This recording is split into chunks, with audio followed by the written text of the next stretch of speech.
নমস্কার, আপনারা দেখছেন এখন দাসপুর বার্তা। কর্পোরেট হাঙরের গ্রাস থেকে গ্রামীণ মানুষদের বাঁচানোর বার্তায় ৭২তম নিখিল ভারত সমবায় সপ্তাহ উদযাপন গৌড়া গোবিন্দনগরে। ১৯ নভেম্বর বুধবারের ঘটনা। এদিন এর উদ্যোগ ও আয়োজনে ছিল দাসপুর ১ ব্লকের সমস্ত সমবায় কৃষি উন্নয়ন সমিতি ও বিপণন সমিতি। এই ৭২তম নিখিল ভারত সমবায় সপ্তাহ উদযাপনে পৌরোহিত্য করেছেন সমবায় আন্দোলনের বিশিষ্ট ব্যক্তিত্ব সমাজসেবী কৌশিক কুলভি। এ প্রসঙ্গে তিনি এই ব্লকের 18টি সমবায় সমিতি ও একটি বিপণন সমিতির সাফল্য উল্লেখ করে রাজ্য সরকারের অনুমোদনে ৩৩ লক্ষ টাকায় এই সমিতির বিল্ডিং নির্মাণের বার্তা দিয়ে দাদনে মহাজনী ঝোঁক কাটিয়ে আরো সব মানুষকে এই আপন সমবায়ে অ্যাকাউন্ট খোলার আবেদন জানিয়েছেন। প্রাক্তন বিধায়ক সুনীল অধিকারী জনসম্পর্কহীন ভারত সরকারের স্বরাষ্ট্রমন্ত্রী অমিত শাহের সমবায়কে গিলে খাওয়ার চেষ্টা প্রতিরোধে দলমত নির্বিশেষে সবাইকে একত্রিত হওয়ার আহ্বান এবং পশ্চিম মেদিনীপুর জেলা কৃষি সেচ ও সমবায় স্থায়ী সমিতির কর্মাধ্যক্ষ আশিস পুতাইত বর্তমান কেন্দ্রীয় শাসক কুল কর্তৃক প্রকৃতি প্রদত্ত স্বাধিকার কেড়ে নেওয়ার অপচেষ্টা প্রতিরোধে সমবায় ভাবনার বাস্তবায়নে গুরুত্ব আরোপ করেছেন। এর সমর্থনে আরো সামিল ছিলেন জেলা পরিষদ সদস্যা বিথিকা বেরা, সুদীপ্ত জানা, সুকুমার জানা, কর্মাধ্যক্ষ কুমারেশ ভূঁইয়া, সমাজসেবী গোপাল চন্দ্র নন্দী, কাজল সামন্ত, সেবক রঞ্জন মাইতি সহ 18টি সমবায় সমিতির ম্যানেজার, সভাপতি ও অন্যান্য সহকারী বৃন্দ। এদিন 2টি সমবায় ক্যালেন্ডারও এই অনুষ্ঠানে আনুষ্ঠানিকভাবে প্রকাশ করা হয়েছে। এই সভার সুচারু সঞ্চালনায় ছিলেন কমল মণ্ডল। গৌড়া গোবিন্দনগর কালীবাজার থেকে রিপোর্টে Shyam Sundar Doloi. Like and follow with subscribe এখন দাসপুর বার্তা। এই দাসপুর বার্তায় যুক্ত হন, আলোর পথে এগিয়ে চলুন। 14 নভেম্বর থেকে ভারতবর্ষের প্রথম প্রধানমন্ত্রী জওহরলাল নেহরুর জন্মদিনকে সামনে রেখে আমরা যেমন শিশু দিবস পালন করি, তেমনি ওই দিনই আমাদের আন্তর্জাতিক সমবায় সপ্তাহ শুরু হয়। 7 দিন ধরে আমরা আন্তর্জাতিক সমবায় সপ্তাহ আমরা পালন করে থাকি। আজকে 7 দিনের মধ্যে 6 দিনের মাথায় আজকে আমরা পড়েছি সমবায় সমিতি আজকে তিলে তিলে তিলোত্তমা তৈরি হয়েছে। পশ্চিমবাংলার মাননীয় মুখ্যমন্ত্রী মমতা বন্দ্যোপাধ্যায়ের সব অনুপ্রেরণায় এবং সাহায্যার্থে সমবায় দপ্তর থেকে আমরা প্রায় 33 লক্ষ টাকা আমরা পেয়েছিলাম, যার বিল্ডিং শুরু হয়েছে 5 বেড়া। গণেশবাবুদের সময়ে বাঁশখালে আমরা এই সমবায়ের একটি জমি ক্রয় করেছি, সেখানেও আমাদের পরবর্তী সময়ে অন্যান্য ব্যবসা শুরু হবে। দাসপুর 1 নম্বর ব্লকের 18টি সমবায় সমিতি এবং একটি বিপণন সমিতি অত্যন্ত দায়িত্ব নিয়ে মানুষের কল্যাণে কাজ করে চলেছে। আজকে যদি আমরা দেখি দাসপুর 1 নম্বর ব্লকের যেসব কৃষিজীবী শ্রমজীবী মানুষেরা যাদের কষ্টার্জিত টাকা বিভিন্ন সমবায়তে রেখেছেন, তাদের টাকা কিন্তু সেই সব সমবায় সমিতি দায়িত্ব নিয়ে রক্ষা করছেন। কিভাবে সাধারণ কৃষিজীবী শ্রমজীবী মানুষদের ঋণ দিয়ে খুব অল্প সুদে তারা যাতে বাড়ি তৈরি করতে পারে, সে ব্যাপারে আপনাদের সচেষ্ট হতে হবে। আমরা আমাদের পরিচালক মণ্ডলী মিলে আমরা সিদ্ধান্ত গ্রহণ করেছি, যারা গরিব মানুষ, প্রান্তিক মানুষ, যারা এখনো গৃহ তৈরি করতে পারেনি, তারা যদি সমবায়ের মাধ্যমে ব্যাংকে যোগাযোগ করে, তাদের আমরা গৃহ ঋণের ব্যবস্থা করব। একটা ঐতিহাসিক সিদ্ধান্ত Tamluk water central cooperative bank নিয়েছে। সেই সঙ্গে আপনারা জানেন যে আমাদের মাননীয় মুখ্যমন্ত্রী যে স্বপ্নের প্রকল্প স্টুডেন্ট ক্রেডিট কার্ড, যে স্টুডেন্ট ক্রেডিট কার্ডে ঋণ নিয়ে যারা আজকে অনেক গরিব বাড়ির ছেলেমেয়েরা যারা আজকে বিভিন্ন ডাক্তারি, ইঞ্জিনিয়ারিং ছাড়াও বিভিন্ন জায়গায় পড়াশোনা করছে, সেই স্বপ্নের প্রকল্প স্টুডেন্ট ক্রেডিট কার্ড যেটি মুখ্যমন্ত্রীর মস্তিষ্ক প্রসূত, সেই স্টুডেন্ট ক্রেডিট কার্ড দিয়ে ঋণ দিয়ে আজকে তমলুকঘাটার সেন্ট্রাল কোঅপারেটিভ ব্যাংক পশ্চিমবাংলায় প্রথম হয়েছে। শুধু এগুলো নয়, যারা গরু চাষ করেন, যারা ছাগল চাষ করেন, যারা ছোট ছোট পান দোকান চালান, যারা ছোট ছোট ঘুগনি দোকান চালান, তাদেরও কিন্তু আজকে সমবায়ের মাধ্যমে ঋণ দেওয়ার ব্যবস্থা হয়েছে। যে আঁচলে সোনার গয়না বেঁধে দিয়ে মহাজনের কাছে গিয়ে 3 টাকা সুদে যারা টাকা নেন, আমি বলি তাদের মহাজনের কাছে যেতে হবে না।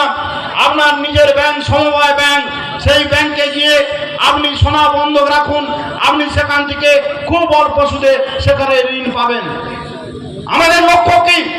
আমাদের লক্ষ্য সমবায়ের মাধ্যমে সাধারণ মানুষকে এগিয়ে নিয়ে যাওয়া, গরিব মানুষকে আরো এগিয়ে নিয়ে যাওয়া। যাদের মধ্যে সমবায়ের আলো এখনো প্রবেশ করেনি তাদেরকে সমবায়ের আলো পৌঁছানো। এখনো বহু পরিবার আছেন যারা এখনো সমবায়ের অ্যাকাউন্ট খুলেননি, তারা সমবায়ের মাধ্যমে অ্যাকাউন্ট খুলে তারা সেখানে ঋণ গ্রহণ করুন, কারণ সমবায় একমাত্র পারে আপনাদের বাঁচাতে। এই স্রষ্টাকে আপনি নিন্দা করতে পারেন, আপনি বন্দনা করতে পারেন, নিন্দিত বন্দিত যাই হোক, সৃষ্টিকে যেন কখনো আপনি অপমান না করেন। সে কারণেই বলবো যে আজকের পরিস্থিতিটা খুব জটিল। কারণ ভারতবর্ষের কেন্দ্রীয় সরকার যে দপ্তরের সঙ্গে কোনো মিল নেই, সেই স্বরাষ্ট্র দপ্তরের মন্ত্রী অমিত শাহ এই সমবায়টাকে হাঙরের মতো গিলে নিতে চাইছে। আমি তো কলবিবাবু বা আশিসবাবুর ভিন্ন মতাদর্শের, কিন্তু উনি কি ওনার মতাদর্শ, ওনার রাজনীতি, ওনার সংগঠন, ওনার আন্দোলন তাকে বাদ দিয়ে আর কি ছেড়ে বসে আছে? আমিও এসেছি আমার মতাদর্শ, আমার রাজনীতি, আমার সংগঠন এবং আমার আন্দোলন সংগ্রাম, কিন্তু সবটা মিলে যাবে একটা পয়েন্টে গিয়ে। ওই রবীন্দ্রনাথ বসে বলেছে, সব পথ মিলে যাবে শেষে তোমার দুখানি নয়নি নয়নি। সমবায়কে এই আঙ্গিকে দেখতে হবে, এই সমবায়কে আমাদের রাখতে হবে। কারণ যারা হাঙরের মতো গিলে নিয়ে কর্পোরেটদের কাছে তুলে দিতে চাইছে, আপনাকে রিজু হয়ে দাঁড়িয়ে কি সিপিএম, কি কংগ্রেস, কি নকশাল, কি তৃণমূল, ভেদাভেদ ভুলে সমবায় আমার, ইটস মাই রাইটস। কারণ সমবায়কে নিয়ে অনেক কবি লিখেছেন, তুমি যে জ্বেলেছ দ্বীপ, তুমি যে দিয়েছ আলো, শৃঙ্খল ভাঙা গানে গানে তাই ফুটেছে নিতর কালো। কত মুখ মুখে ফুটেছে ভাষা, কত মোড়া মুখে জেগেছে আশা জীবনেরই ঘোষণায়, তাই তো লাখো প্রাণে আজ অগ্নিভাবে। মনে রাখবেন, রাজনীতি নীতির রাজা। আর যদি নীতির রাজা হয় তাহলে সবাই মিলে আমার এই গ্রামের 12টি ইউনিয়ন, আজকে যা 24টি গ্রাম পঞ্চায়েত, সমস্ত কৃষককে এক জায়গায় নিয়ে এসেই আমাদের রক্ষা করতে হবে। আর এই মাইক্রো ফিন্যান্সের হাত থেকে কর্পোরেট শক্তির কোরাল গাছ হাঙরের মতো হাঁ করে গিলে নেওয়ার ক্ষেত্রে যারা আপনারা সমবায় পরিচালনা করেন, everybody knows loan creates deposit, ঋণ আমানত সৃষ্টি করে। আর এই আমানতটাকে রাজ্যের হাত থেকে কেড়ে নিতে চাইছে। আজকের এই সমবায় সপ্তাহ উদযাপনের মধ্য দিয়ে যদি আমরা আমাদের রাজ্য সরকারের পাশে দাঁড়িয়ে, আমাদের পঞ্চায়েতকে সঙ্গে নিয়ে, সমবায়ের কর্তৃপক্ষ যারা এখানে উপস্থিত হয়েছেন সবার মিলিত শক্তি, যদি তারে নাই চিনি গো সে কি আমায় নেবে চেনে। সমবায়ের এন্টিটি, সমবায়ের আইডেন্টিটি দুটোকেই রক্ষা করতে হবে। আজকের এই পবিত্র দিনে আমরা এই শপথ করি, কারণ যে আয়রন লেডি মিসেস গান্ধীর আজ জন্মদিন, যিনি তার জীবনটা দিয়ে গেছেন ভারতবর্ষের সংহতি, ভারতবর্ষের ঐক্য, ভারতবর্ষের বিচিত্রময় রূপভাতে, যাকে রূপে রসে বর্ণে গন্ধে নানা আভরণে অপরূপ সাজে সজ্জিতা করেছে, তার একটা অঙ্গ। ব্যক্তি ডুবে যায় দলে, মালিকা পড়িলে গলে, প্রতি ভুলে কেবা মনে রাখে। সবাইকে যথাস্থানে এই অর্থনৈতিক বুনিয়াদকে আমরা লক্ষ্য করছি, রাষ্ট্রের যারা নেতারা তারা আমাদের এই সাধারণ মানুষের ইচ্ছা আকাঙ্ক্ষাগুলোকে অপরের কাছে বিক্রি করে দিয়ে আমাদেরকে দাস বানিয়ে দিতে চায়। সেই দাসত্ব থেকে আমাদের বেরিয়ে আসার জন্যে ঐক্যবদ্ধ আন্দোলন লাগবে। আমরা এই মাটির পৃথিবীতে আমাদের যে এই প্রকৃতি যে অধিকার দিয়েছে সেই অধিকার থেকে বঞ্চিত করতে চায় আজকে শাসককুল। সেই জায়গায় আমাদের কেন্দ্রীয় শাসককুলের বিরুদ্ধে আমাদের যে এই সমবায় ভিত্তিক ভাবনা, সেই ভাবনা যাতে কোনো রকম আমাদের কাছ থেকে কেড়ে নিতে না পারে, আমাদের পবিত্র অর্থনৈতিক যে আমাদের চিন্তন সেখান থেকে সরিয়ে আনতে না পারে, সেই জায়গায় কিন্তু আমাদের আজকে এই আলোচনা সভা থেকে বেরিয়ে আসতে হবে।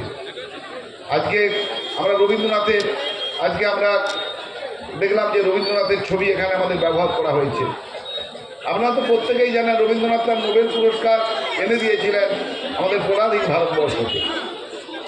কিন্তু আপনারা প্রত্যেকেই জানেন, যারা অন্তত সমবায় আন্দোলনে যুক্ত আছে, নিজের ছেলে রথীন্দ্রনাথকে বিদেশে পাঠিয়েছিলেন ভারতবর্ষের কৃষিভিত্তিক যে জীবন,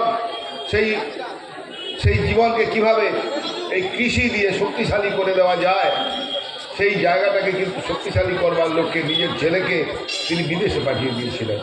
একটু আগে আমরা শুনছিলাম যে আমাদের ভারতবর্ষের মুক্তিসূর্য প্রাক্তন প্রধানমন্ত্রী শ্রীমতী ইন্দিরা গান্ধী, আমরা তার আজকে জন্মদিন। আমরা শুনছিলাম যে ভারতবর্ষে যে সবুজ বিপ্লব, যার কার্যকালে এটা এস্টাবলিশড হয়েছিল, ভারতবর্ষের সমস্ত ক্ষুধা হয়তো তিনি নিবারণ করতে পারেননি, কিন্তু দিশা দেখিয়ে দিয়েছিলেন সারা ভারতবর্ষকে যে সবুজ বিপ্লব কিভাবে করা যায়। তিনি কিন্তু সেদিন বিজ্ঞানীদের ডেকে বলেছিলেন, আমার 1 নম্বর সাবজেক্ট 20 দফা কর্মসূচির মানুষের ক্ষুধা নিবারণ, সেটা নিশ্চয়ই আজকে অনেকের মনে আছে। সমবায় নিয়ে পড়ে থাকি, সমবায় আমাদের ধ্যান জ্ঞান, আমরা কেউ আধিকারিক রয়েছি, কেউ আমরা কর্মচারী, কেউ পরিচালক মণ্ডলী, কেউ সাধারণ সদস্য ইত্যাদি। কিন্তু সমবায়ের যে ভাবনা, যে ভাবনাটা নিয়ে আমরা কাজ করি, তার যে আদর্শ, তার যে আমাদের আন্দোলনের যে ইতিহাস, সেটা মানুষের মধ্যে ছড়িয়ে দিতে হবে। আরও বেশি সংখ্যক মানুষকে সমবায়ের অন্তর্ভুক্ত করতে হবে। 18টি সমিতি এবং মার্কেটিং, এদের সম্মিলিত পুঁজি যেটা ব্যাংকে জমা থাকে প্রায় 450 কোটির মতো, যেটি কিন্তু মোটেই কম না। তো আমি সাধারণ মানুষকে বলবো, আপনারা সমবায়মুখী হন। অলরেডি এখানে সবাই সমবায়মুখী আছেন, তাও বলবো যে যারা একদম গরিব তান্ত্রিক যারা আছেন তারা সমবায়মুখী হন। সমবায় আপনাদের পথ দেখাতে পারে, ভবিষ্যতে এগিয়ে চলার জন্য সহায়তা করতে পারে।